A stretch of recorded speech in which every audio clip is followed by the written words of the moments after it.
All right. So since my intro video is like lost in the errors of uploading in YouTube, I'm going to try this direct record thing to address some of the concerns in the comments and questions regarding the whole Rewired Soul is a flaming immoral a-hole video that I did, and a little bit about what this channel is supposed to be about, um, and a little bit more on my background and all this stuff. So no, this is absolutely not how I wanted to be starting this channel. This is going to be a channel for chronic illness.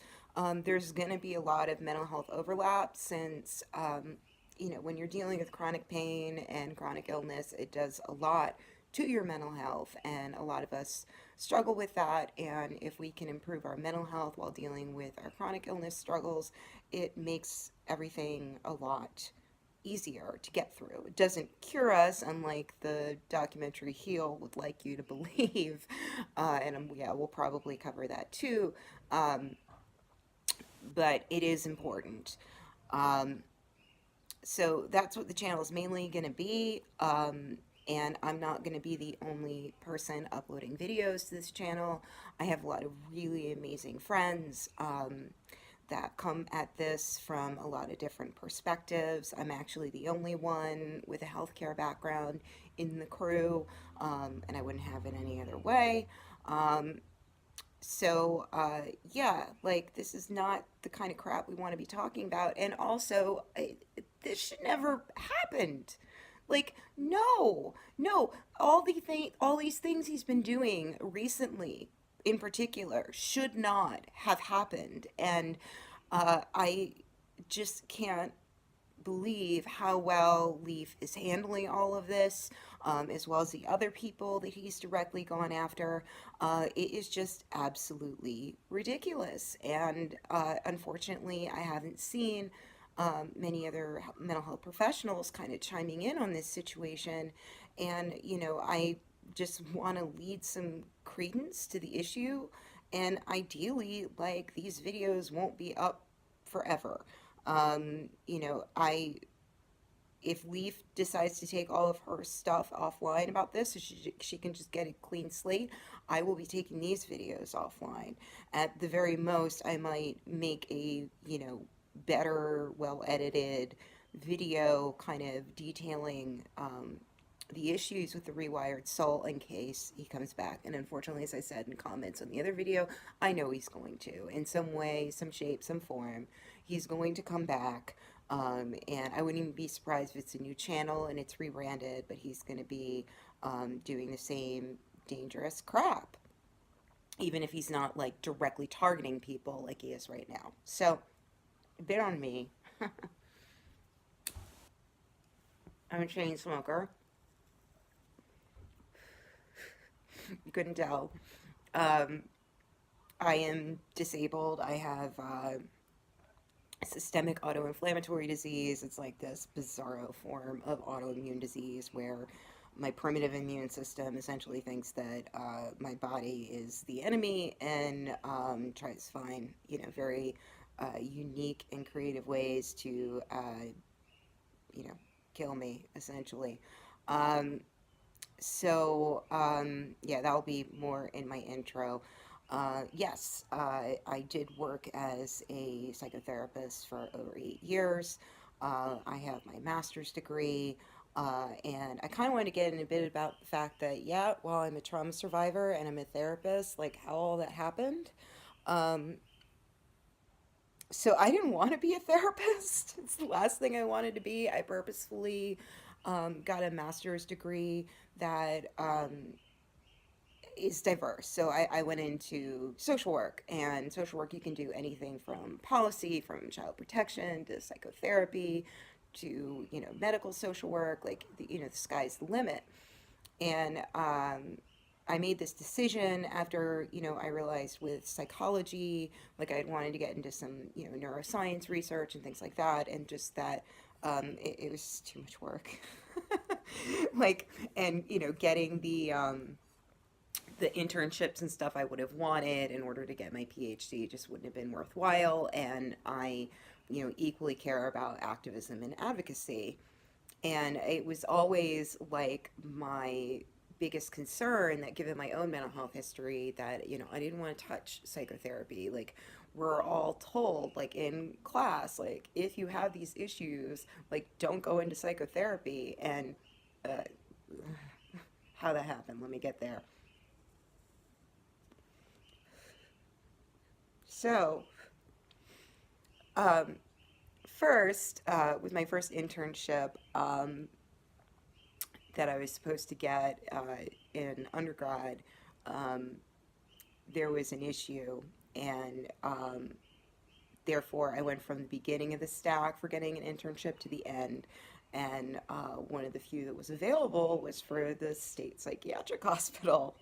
And immediately, once I start there, it was like, oh, you're so great with the patients, and oh, you really, seem to have great empathy, and you're great at this. And then suddenly, all the documentation going back to my school is like, she needs to go into mental health. I'm like, oh, great, yeah, sure, I need to go into mental health.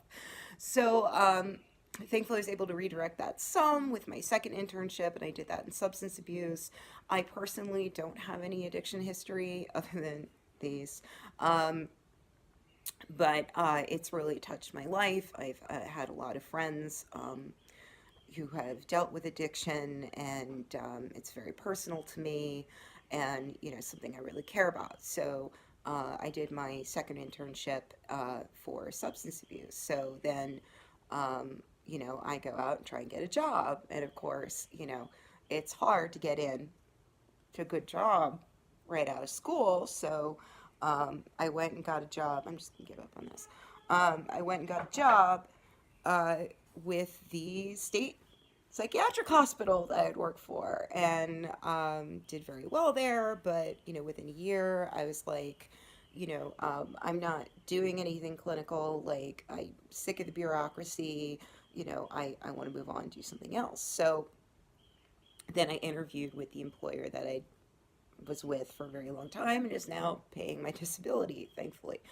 Um, and I interviewed with them as a substance abuse counselor. However, one of my grad school professors worked for the agency and was kind of one of the higher level supervisors. And he spilled my tea all over that I personally struggled with mental health issues. And they refused to anything offer me anything other than being the therapist. And then, of course, shortly thereafter, um, wanted me to do trauma, like made me do trauma. Like we at the time still had two therapists on our team, and if there was any a case that might even have anything to do with trauma, it was on my desk. I was the case manager and the therapist for that person. So I am thankful for it. Like it ended up doing a lot for my own recovery. I don't recommend if you have a history of PTSD yourself, like jumping right into the field. I do highly advocate for people to do it, but you have to do it carefully. Um, and I kind of had my hand forced with it, um, but hey, it worked out. Um, And, really though, what I continue to struggle with the field of therapy and, involving peers in the process of treatment is that, psychotherapy, the way it's been developed, really has this major issue with um, therapists involving their own struggles into the therapy. And this is important because, I mean, essentially, we're supposed to be a mirror, we're supposed to be the magic mirror that, our clients can, you know, talk to, and then we kind of help them reframe their issues and, find strategies, interventions to help them. And if, the therapist is bringing in, well, when I was having problems with self-injury, this is what I did, and this is how I got through it. It brings in comparison, it brings in bias, and a whole host of other issues. And I do firmly believe there are ways to do that in therapy, that it can be beneficial. Um, but we're not there yet in terms of figuring it out. And I think that as survivors, our own stories are critical and really helpful in people's healing. So, if people with a trauma history do want to get into the field, I highly recommend looking into peer counseling. Um, Peer counselors essentially are people who have a history of mental illness themselves, and usually there's different peer counselor fields directed at certain issues. So, like, they're ones who go on with, trauma response teams, or, work on, psychosis units, or specifically people with bipolar. Um, and you get training in, peer counseling. You get direct support on managing your own mental health issues along with being a peer counselor. And also, all these jobs will pay for you to go to school and get a degree if you want to go on and become a psychotherapist or something else. um, but that's really the best way to do it. When I was coming into the field, peer counseling was still very new. um, Thankfully, my team, it was required that we have a peer counselor at all times. And I was so thankful for our peer counselors, because when my clients would be bringing up things in session that you know I could tell they, really needed that person to kind of dig in with them, with their own beans spilled all over the table, and, provide that crucial peer to peer support. Um, and I couldn't do it. I could, just go, into the next room, at the office, and talk to my peer counselor and, say, hey, can you, meet with this client? Like, I think you can really help them. Like, my story, but I can't tell them my story. And they need a story. They need someone who's been through this, who's been there, done that, who they can relate to. And yeah, so there's a bit of kind of my background and perspective. Um, and yeah, V's not in this video. I'm downstairs hiding from him because this is his scrim time. You may have heard him a little bit in the background. Um, I will try and, get more stuff up soon that hopefully has nothing to do with this, but of course we'll address any concerns as they come up. I just kind of want to provide a little bit more perspective on me and who I am and what I am about. And yeah, and on my CPTSD, just because, I consider it to be a contract for life with anyone I've ever treated. Um, in terms of that self disclosure, they're fully aware of my health and my perspectives on things, and most of them figure out on their own that I have my own history with CPT, CPTSD. But, no, I will not go into detail because I don't want to compare my story to theirs. So I won't be getting into a lot of my own trauma and my own struggles. Um, they definitely were there. But, just on self disclosure on my part, I haven't had any significant issues with my original PTSD since, doing the math, 2008. Um, and yes, I have a history of self injury. Won't go into any more detail into it than that. And I haven't had any history of self harm since 2006, 2005, 2006. Um, so, I'm pretty solid in my own recovery. Um, and, you know, when I mention original PTSD, a lot of what we want to talk about on our channel is medically related PTSD. And I do want to talk some about, you know, having had, you know, full blown CPTSD for years, and, you know, the ramifications it has long term on my brain.